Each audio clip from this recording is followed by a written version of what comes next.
This is KVUE News Midday. An early morning shooting on South Congress sends one person to the hospital. We'll reveal new details this midday. Well, it's a deadly afternoon in Times Square. 23 people hit by a car, the latest on the driver and the young woman who lost her life. Good morning to you. I'm Brian Mays. And I'm Anna Vida Reyes. Lots to talk about today, but let's start with this gloomy weather. That's right, gloomy's right. Here's a live look outside today. You can see plenty of clouds out there. Let's take a look at what we're tracking for this Friday with Storm Team meteorologist Erica Lopez. Yeah, that's right, guys. The clouds are one thing, but then you actually step outside and we're talking humidity levels back in the 70s in terms of dew points. It's another sticky start to the end of the work week and beginning of the weekend. We're talking rain shower chances that are headed our way, though. So here's the current temperatures right now. 86 degrees for ABIA, Cam Avery, 85 degrees. Dew points mid-60s, lots of lower 70s out there. Still a large system taking over the heart of the nation. Overnight, we had lots of severe thunderstorm warnings, still tornado warnings also, and several of them have been in central Texas. As we speak, ongoing storms along I-20. It's been ongoing all morning, and also some severe thunderstorm warnings firing up with a line of showers and thunderstorms pushing from northern Oklahoma to southern Kansas, just south of Wichita. Severe thunderstorm warning as we speak. But all things have been rather quiet here in Austin. We're south of that system, although our hill country is still in a slight risk and also a marginal risk for some possible storms. Just updated by the Storm Prediction Center, Dallas now in the enhanced risk, so that's in the bullseye for the severe weather threat this afternoon.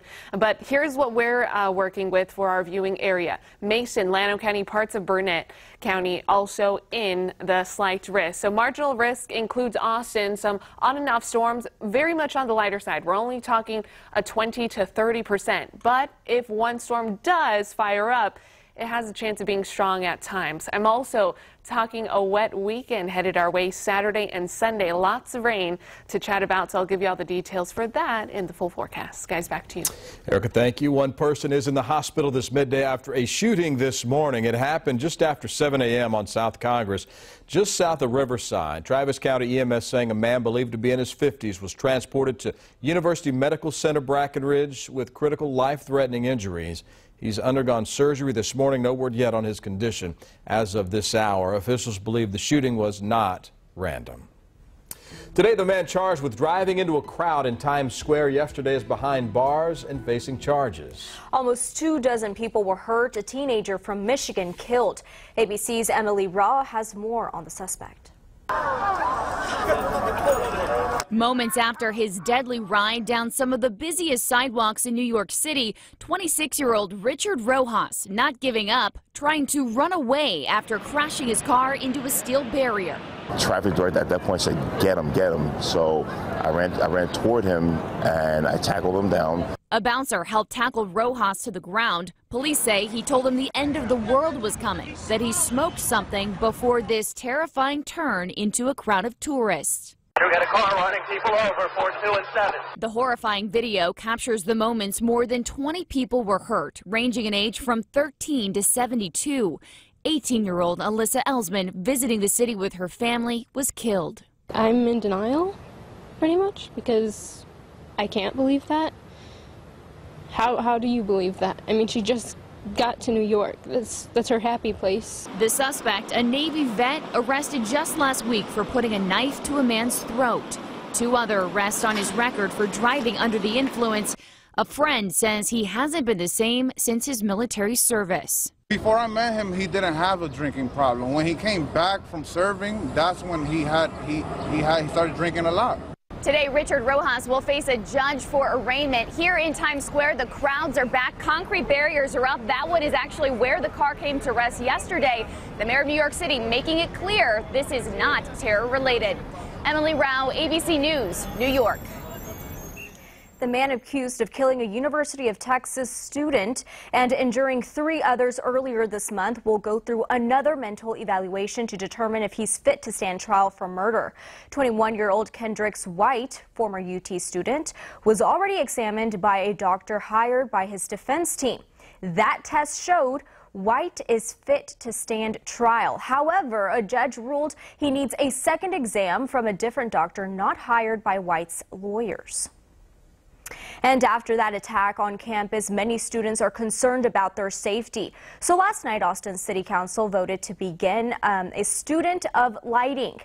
In West Campus, Austin Energy will conduct the study with no additional cost to the city. The company, along with the city officials, want to see if lights will improve pedestrian safety in the dense University of Texas area neighborhood. We now know the identity of the San Antonio firefighter killed in a massive fire at a mall in San Antonio last night. Fire officials say Scott Deem, a 6-year veteran of the department, was killed in that fire. The fire started around 9 p.m. last night. Officials say firefighters entered the building to look for people who may have been inside. Once under the roof, the flames spread and the firefighters couldn't escape.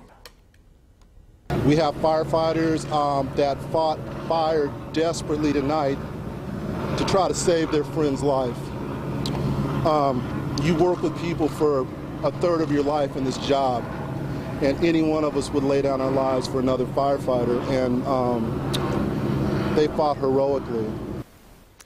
2 other firefighters were also injured in that fire. They are expected to survive. Fire officials are asking for prayers as they try to cope with this tragedy. No word yet on what sparked the fire. San Antonio Fire Department will hold a news conference coming up within the hour to bring you the latest details throughout the day. Stay with KVUE and online at KVUE.com. The U.S. Department of Housing and Urban Development announcing it's awarding San Marcos an additional $7.7 million for disaster recovery from the 2015 floods. The money given to the communities in the most impacted areas with significant unmet recovery needs. San Marcos, one of several local and state governments to receive the funding, along with the state of Texas, which will receive $15 million. Happening today at the state capitol, the House of Representatives will take a final vote on a bill that aims to revamp the troubled foster care system in Texas. Senate Bill 11 transfers foster care management from the state to community-based organizations. Those organizations will handle child protective services cases and place children in homes.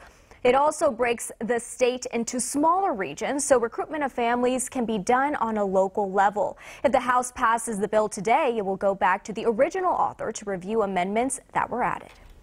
Still ahead, a Houston kindergartner rushed to the hospital. How the child had access to prescription drugs in the classroom. And in New Orleans, the last Confederate statue was taken down, the scene that played out overnight.